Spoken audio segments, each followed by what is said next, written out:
خب فقط صدا و سیما اومدن اونجا گفتن داری چیکار می‌کنی؟ من دارم کشاورزی می‌کنم.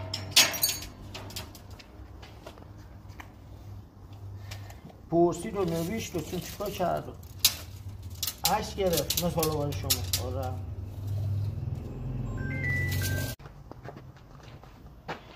هرچی کار نوشت و عکس گرفت و چیز کرد و رفت. پرسید کی بوده؟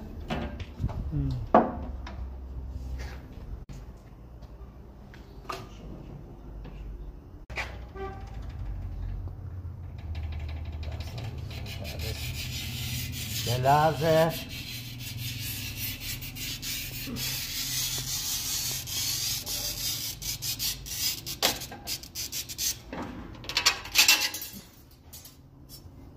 میخواد بگید یعنی سی طوره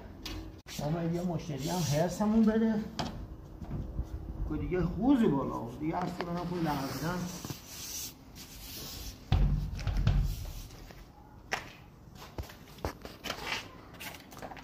حالا باری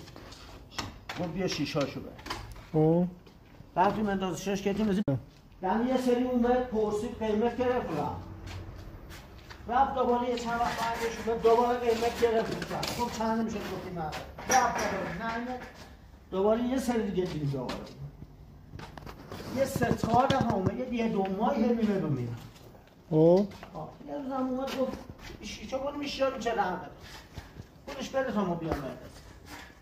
پولاش دادش استدیم و شیشه ها رفتیم انداختیم خب درش یه پنجرهش آماده نبود پنجرهش زنگ نزده بود هشتیم اونجا شیشه شو اومد رفت کلی تخمونش هم با هم تربیسان بخواست یکتش ایجوری بود بزرگ